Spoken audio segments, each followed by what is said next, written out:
వేరే రాష్ట్రాలతో పోలిస్తే నిజం చెప్పాలంటే ఆంధ్రప్రదేశ్ రాష్ట్రము లోవర్ సెక్షన్ 200 యూనిట్ల కంటే తక్కువ కన్జంప్షన్ ఉండే కన్జ్యూమర్స్కు ఆంధ్రప్రదేశ్ రాష్ట్రం భారతదేశంలో వన్ ఆఫ్ ద అన్నిటికన్నా తక్కువ ఉంది. దాదాపు తక్కువ ఉండే రాష్ట్రాల్లో ఒకటి. ఆంధ్రప్రదేశ్ రాష్ట్రంలో ఎప్పుడు టారిఫ్స్ పెరిగినాయి? ఓన్లీ హయ్యర్ కన్జంప్షన్ 200-250 యూనిట్లు దాటిన తర్వాత మాత్రమే ఉంది. ఈరోజు చూసినట్లయితే 0 నుంచి 50 యూనిట్లు వాడకం చూస్తే ఆంధ్రప్రదేశ్ రాష్ట్రంలో ₹45 ఉంటే తమిళనాడులో ₹2.50, కర్ణాటకలో ₹3.75, గుజరాత్లో ₹3 చిల్లర, రాజస్థాన్లో ₹3 చిల్లర, మహారాష్ట్రలో ₹4 చిల్లర. ఓన్లీ ఆంధ్రప్రదేశ్ ఎక్కడుంది? 200-250 యూనిట్లు దాటితే అంటే రిచర్ కన్జ్యూమర్కి వచ్చేటప్పటికి. అండ్ పెంచినది కూడా ఎప్పుడు ఓన్లీ 500 యూనిట్లు దాటిన వాళ్ళకు మాత్రమే అని చెప్పి వెరీ క్లియర్గా మనకు అర్థమవుతా ఉంది. ఈ పరిస్థితుల్లో మళ్ళీ వీళ్ళు టాల్ క్లెయిమ్స్ ఏమని చెప్తారంటే అసలు బ్రహ్మాండంగా మా మాదిరి ఎవరు చేయరు, ఇంకా వాళ్ళు మళ్ళీ చెప్పుకోవడం అనమాట. ఏమని? మా మాదిరి ఇంతవరకు ఎవరు కరెంటు డిస్కామ్లను నడపలేరు. చూద్దాం, అది కూడా చూద్దాం ఎట్లా నడిపినారు వీళ్ళు అనేది. 2014 మార్చి 31, 2014 ఒక ఇండికేటర్గా చూసుకుంటే, 2019 మార్చి 31 ఒక ఇండికేటర్గా చూసుకుంటే, అంటే గత ప్రభుత్వము పాలిచ్చిన 5 సంవత్సరాలు, 31 డిసెంబరు అంటే మార్చి నుంచి కొత్త ప్రభుత్వం వచ్చిన తర్వాత ఒక ఇండికేటర్గా చూసుకుంటే డిఫరెన్స్ ఒకటి చెప్తాను. పవర్ పర్చేజ్ డ్యూస్ అంటే మనము విద్యుత్ కొన్న తర్వాత మనము కంపెనీలకు కట్టాల్సిన డ్యూస్ ఎంత ఉన్నాయండి? 2014 మార్చు అంటే గత తెలుగుదేశం ప్రభుత్వం వచ్చేటప్పటికి 4,900 కోట్లు ఉన్నింది. వాళ్ళు దిగిపోయేటప్పటికి ఎంత అండి చేసిండేది? దాన్ని డ్యూ అంటే కట్టాల్సినది ఎంత చేసిండేది? 20,100 అంటే 5 అంతలు కట్టవలసినది పెంచినారు. కానీ బ్రహ్మాండంగా మా మాదిరి అసలు మా మేధస్సు ఎవరికి లేదు, మా పరిపాలన ఎవరికి లేదు, విద్యుత్ శక్తి గురించి మాకు తెలిసినది కూడా ఎవరికి లేదు అని అంటారనమాట. డిసెంబర్ 19కి ఈ ప్రభుత్వం ఎంతకు తెచ్చిందండి? 15,000 కోట్లు. అంటే 5,000 కోట్లు కట్టుకుంటూ వచ్చినాం డ్యూస్. సబ్సిడీలు, ప్రభుత్వం ఇవ్వాల్సిన సబ్సిడీలు, డొమెస్టిక్ సబ్సిడీ అయితేనేమి, SC/ST సబ్సిడీ అయితేనేమి, వ్యవసాయానికి సంబంధించిన సబ్సిడీ అయితేనేమి, 2014 మార్చిలో 0 ఉంటే 2019కి 7,172 కోట్లు కట్టవలసి ఉంది డిస్కామ్లకు. 7,100 చిల్లర కోట్లు. ఈ ప్రభుత్వము డిసెంబర్ లోపల ఎంతండి చేసిందంటే వాస్తవానికి 6 నెలల పరిపాలన, జూన్ నుంచి చూస్తే 6 నెలల పరిపాలన ఎంత చేసిండేది? 3,900కు తగ్గించింది. అంటే ఎంత కట్టినట్లప్పుడు? దాదాపు 5,000 కోట్లు కట్టినట్లు. సబ్సిడీలు, పాత సబ్సిడీలు, వాళ్ళ బకాయిలు. బ్రహ్మాండంగా మేము కొన్నాము, మేము తక్కువ కొన్నాము, మాకే తెలుసు అని అంటారు. అది కూడా చూద్దాం ఎంత కొన్నారని. పవర్ పర్చేజ్ కాస్ట్ అంటే విద్యుత్ మనము కొనేది మార్చి 2014లో యూనిట్ ₹4.33 ప్రకారం కొంటే 2019కి వచ్చేటప్పటికి ₹4.33 వాళ్ళు బ్రహ్మాండమైన పరిపాలన చేసి ₹6.07 పెంచినారు. ₹4.33 2014లో కొంటుంటే 5 సంవత్సరాల బ్రహ్మాండమైన పరిపాలన తర్వాత వీళ్ళు ₹6 కొనే రేటు పెంచినారు. ఈ ప్రభుత్వం ఎంతకంటే తగ్గించిండేది? ₹5.66 తగ్గించింది. దాన్ని కొనే ధర ₹5.66 తగ్గించింది ఈ ప్రభుత్వం. ఎంత సమయంలో? 6 నెలల్లోనే. ARR actuals, aggregate revenue requirement అంటే ఎంతైతే అవసరం ఉంటుందో మనకు డబ్బులు పవర్ విద్యుత్తును కొనేదానికి ₹5.77 యూనిట్కి అవసరం ఉంటే ఇప్పుడు 2014లో ₹6.80 పెంచింది. దాన్ని బ్రహ్మాండమైన పరిపాలన చేసి టీడీపీ ప్రభుత్వం. ఈ ప్రభుత్వం 6 నెలల్లో ఎంతకు తెచ్చిందండి? ₹5.76 అంటే ఇంచుమించు 2014 సమయానికి ఏ రేట్ అయితే, ఏ డబ్బులు అయితే అవసరం ఉందో ఆ డబ్బులకు తగ్గించింది. పవర్ పర్చేజ్ డ్యూస్ రిలీజు అంటే ఏదైతే మనము ఉత్పత్తిదారులకు డబ్బులు కట్టాలనో విద్యుత్ కొనేదానికి వాళ్ళ డ్యూసు 2018-19లో ఒక సెంట్రల్ జనరేటింగ్ స్టేషన్స్ అంటే NTPC వీళ్ళందరూ ఎవరైతే ఉన్నారో కేంద్రానికి సంబంధించిన ఉత్పత్తిదారులకు 5,161 కోటి డ్యూ ఉంది, కట్టేది ఉంది క్యుములేటివ్గా. ఎక్కడి నుంచి అది? 1,600 ఉండేది 2014-15లో 1600 కోట్లు కట్టవలసినది ఉంటే గత ప్రభుత్వం దాన్ని 5161 కోట్లకు పెంచింది. అంటే 4000 కోట్లు కట్టవలసినది బకాయిలు పెంచితే ఈ ప్రభుత్వం 4100కు తగ్గించింది. అంటే దాదాపు 6 నెలల్లోనే కట్టవలసిన దానికంటే ఒక 1000 కోట్లు ఇంకా ఎక్స్ట్రా కట్టింది. కడుతూ మనం మామూలుగా వాడేది కడుతూ 1000 కోట్లు ఎక్కువ కట్టింది. జెన్కో డ్యూసు మన ఏపీ జెన్కో కట్టాల్సినది 2100 కోట్లు 2014లో కట్టేది ఉంటే 2100 కోట్లు 2014లో కట్టేది ఉంటే గత ప్రభుత్వం బ్రహ్మాండమైన పరిపాలన చేసి రోజు చెప్పుకుంటారు కదా మా మాదిరి ఎవరికి లేదు చిత్తశుద్ధి అని చెప్పి. అది కూడా పవర్లో ఎక్స్పర్ట్ అంట వాళ్ళు, మళ్ళీ అది ప్రత్యేకంగా చెప్తారు పవర్లో మేము ఎక్స్పర్ట్స్ అని చెప్పి. 2100 కోట్లు ఉండే జెన్కో డ్యూసు 11,350 కోట్లకు పెంచింది. ఈ ప్రభుత్వం ఎంతండి దాన్ని తగ్గించిండేది 6 నెలల్లో 6,790 6,800 వేసుకోండి. అంటే ఎంత తగ్గించినట్టు? 5,000 కోట్లు తగ్గించినట్టు. ఐపీపీ థర్మల్ ఇట్లా చెప్పుకుంటూ పోతే టోటల్ పవర్ పర్చేస్ డ్యూస్ పోతే 4,990 అంటే 5,000 కోట్లు ఉండేది 2014-15లో. 5,000 కోట్లు ఉండేది 19,400 కోట్లకు పెంచింది. అంటే 15,000 కోట్లు పెంచితే ఈ ప్రభుత్వం దాన్ని 14,000 కోట్లు అంటే 5,000 కోట్లు ఎక్స్ట్రా కట్టింది 6 నెలల్లోనే. సబ్సిడీలు చూద్దాం. ప్రభుత్వం కట్టాల్సిన సబ్సిడీలు టోటల్గా ఎంత ఉండిందండి? 2014-15లో 0 ఉంటే 18-19కి వచ్చేటప్పటికి 7,172, 19-20కి వచ్చేటప్పటికి 10,899 అంటే 11,000 కోట్లు ఇంచుమించు డ్యూ ఉంటే దాదాపు 7,000 కోట్లు ఈ ప్రభుత్వం కట్టి 3,900 కోట్లు ఈరోజు ఇంకా బ్యాలెన్స్ కట్టవలసిన అవసరం ఉంది. ఏ ఇండికేటర్ అయినా చూడండి అసలు, ఎందుకంటే వాళ్ళకి ఊరికి మాట్లాడేది వేరే, ఫిగర్స్తో పాటు రమ్మనంది ముందరికి చూద్దాం. లోన్ అవుట్ స్టాండింగ్ ఎంత ఉందండి?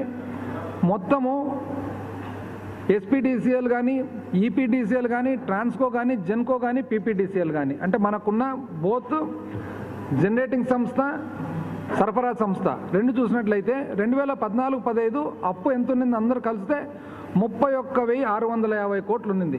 ఈ ప్రభుత్వము 2014 నుంచి 15 ఎంతకండి పెంచిండేది వాళ్ళు? దాన్ని 63,500 కోట్లు అంటే 30,000 కోట్లు 30 చిల్లర వేల కోట్లు ఎక్కువ అప్పు చేసినారు.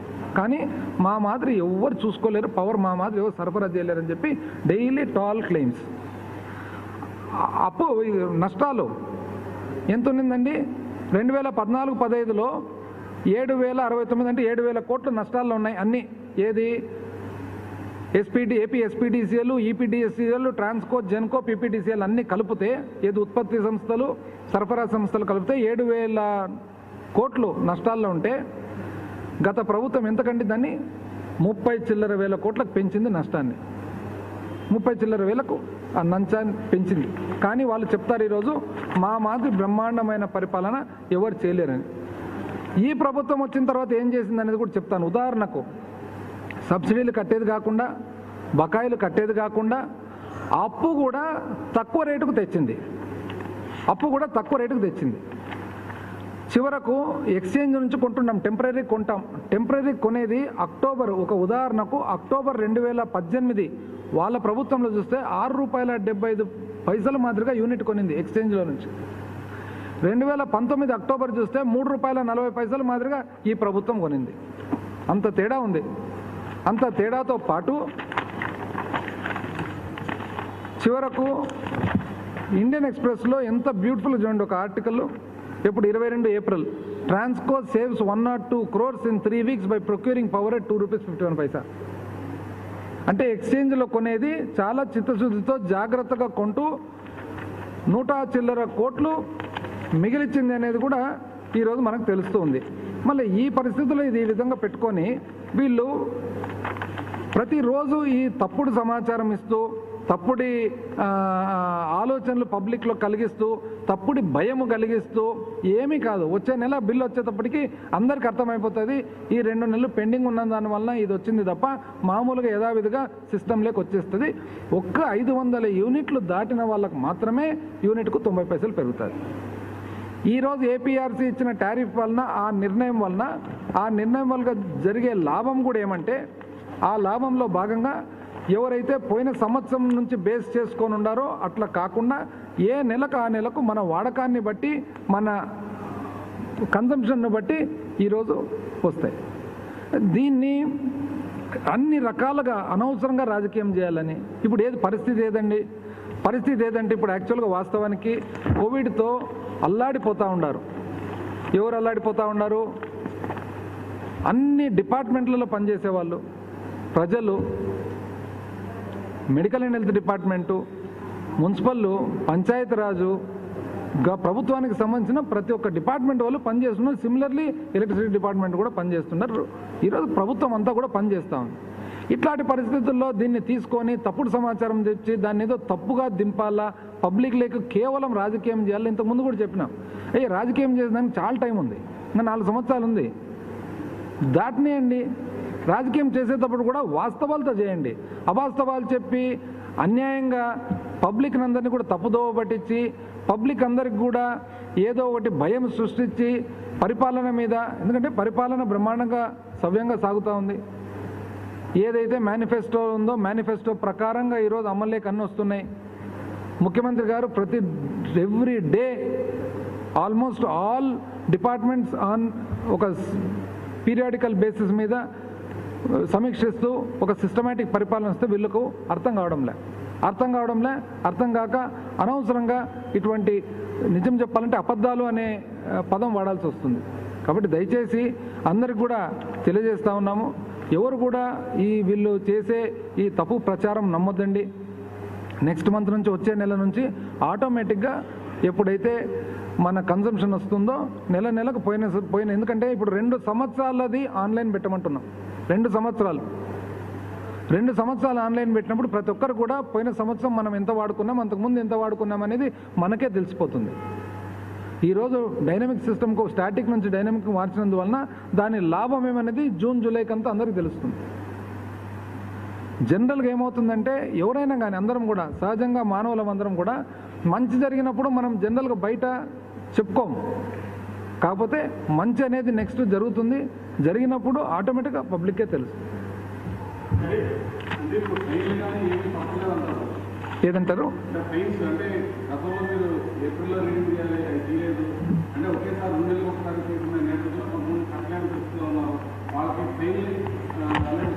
లేదు కదా, జూన్ 30th వరకు ఇచ్చినారు కదా వెసులుబాటు.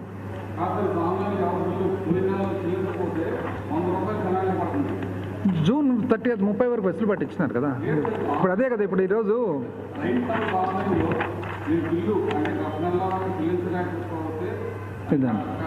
కరోనా లాక్డౌన్ కారణంగా నెలకొన్న ఆర్థిక పరిస్థితులను దృష్టిలో ఉంచుకొని విద్యుత్ బిల్లుల చెల్లింపులను జూన్ 30 వరకు వాయిదా వేస్తూ ప్రభుత్వం నిర్ణయం తీసుకుందని శ్రీకాంత్ తెలిపారు.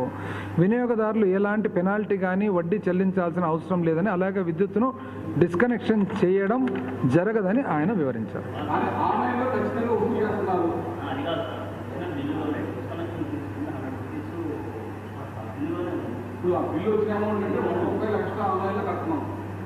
అదేమన్నా స్టాండర్డ్ సాఫ్ట్వేర్ ఫార్మాట్లో వచ్చి ఉంటుందేమో, will take care of it. Standard software ఉంటుంది కదా.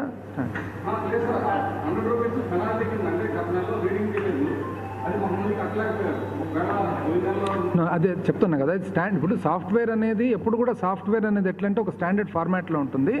ఏమన్నా కానీ మనం నిర్ణయాలు తీసుకున్నప్పుడు ఆ నిర్ణయం అనేది ఎఫెక్ట్ లేక వస్తుంది అనమాట. ఉదాహరణకు ఇప్పుడు మార్చిలో రీడింగ్ తీయలేదు కాబట్టి సమ్ అడ్వాన్స్ కింద ఫిబ్రవరి ఎంతైతే కన్జంప్షన్ ఉందో వాడకం ఉందో ఫిబ్రవరి వాడకాన్ని మార్చిలోకి వేసినారు. కానీ వేసి దాన్ని మళ్ళా నెక్స్ట్ బిల్ వచ్చినప్పుడు దాన్ని మైనస్ కూడా చేసినారు. అదేవిధంగా ఏదన్నా కానీ కరెక్షన్స్ చేసేది ఉంటే సబ్సిక్వెంట్గా కరెక్షన్స్ అయిపోతాయి. Any corrections that have to be made as a result of the decision of the government and policy of the government will be affected in due course. ఇప్పుడు ఎన్నోసార్లు ఎక్స్ట్రా కూడా కట్టింటాం, ఇన్కమ్ ట్యాక్స్ ఉంది extra కట్టింటాం, refund వస్తుంది కదా.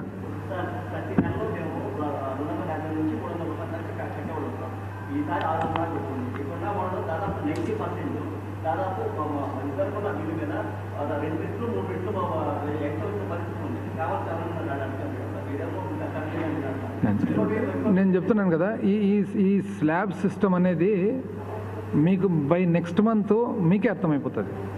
వచ్చే నెలకంతా ఏ విధంగా వచ్చిందనేది మీకే అర్థమైపోతుంది.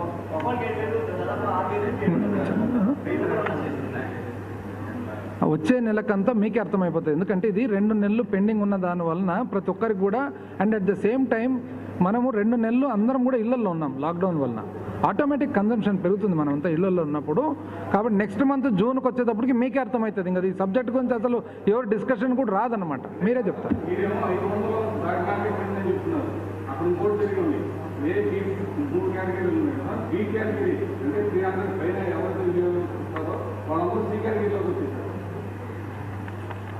ఆ shift is very marginal. Shift ఎట్లా మార్జినల్ అంటే నేను చెప్తా, అది కూడా చెప్తాను. 1 or 2% మాత్రము డైనమిక్లో ఎవ్రీ మంత్ తీస్తారు కాబట్టి షిఫ్ట్ అవుతుంది. కానీ అట్ ద సేమ్ టైం మనం గుర్తుపెట్టుకోవాల్సింది ఏమంటే ఆగస్టులో వర్షాలు పడిన తర్వాత వాపస్ ఎప్పుడైతే షిఫ్ట్ అవుతారు, ఇమీడియట్గా షిఫ్ట్ అవుతారు. పాత స్టాటిక్ పద్ధతులు ఏమైతే అంటే సంవత్సరానికంతా కట్టాల్సి వస్తుంది. ఇప్పుడు లేటెస్ట్ పాత స్టాటిక్ పద్ధతి అని అనుకుందాం, ఒకవేళ పాత పద్ధతి అనుకుందాం, ఏది మన మేధావులు 2014 తర్వాత తెలుగుదేశం మేధావులు పెట్టిన పద్ధతినే అనుకుందాం. భారతదేశంలో ఎక్కడ లేని పద్ధతి ప్రకారం వీళ్ళు పెట్టిన పద్ధతినే అనుకుందాం. ఒకవేళ ఏమైంది, ఇప్పుడు లాక్డౌన్ వచ్చింది అనుకుందాం. ఒకవేళ లాక్డౌన్ వల్ల ఏమైందో మనం అందరం ఇంట్లో ఉన్నామా? ఇంట్లో ఉన్నందుకు ఆటోమేటిక్ పెరుగుతుందే. ఇంకా వచ్చే సంవత్సరానికి కూడా ఇదే పడుతుంది. కనీసం ఇప్పుడు డైనమిక్ పద్ధతి వలన జూలైలో వర్షాలు పడిన తర్వాత ఎప్పుడైతే కరెంట్ కన్జంప్షన్ తగ్గిపోతుందో ఆటోమేటిక్ ఇమ్మీడియట్గా మీరు తగ్గిపోతారు. ఇప్పుడు ఏది బెటర్ అనేది ఆలోచన చేయండి.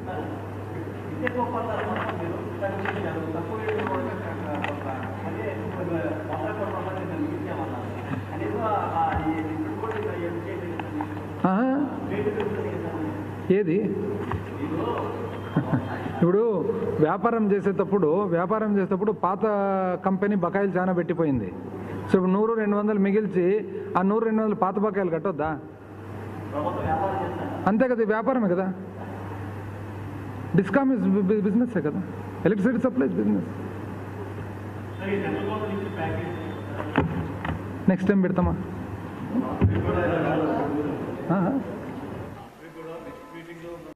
సెరెనిటీ మోడల్ హై స్కూల్ విద్యార్థులకు అమ్మఒడి, సామాన్యులకు అందుబాటులో ఉన్న బడి సెరెనిటీ.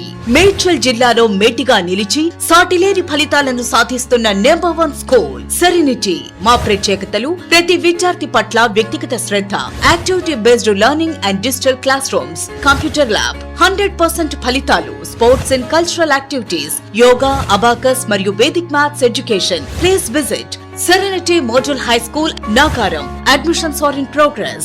Call 040-271-46899 and 040-271-48699.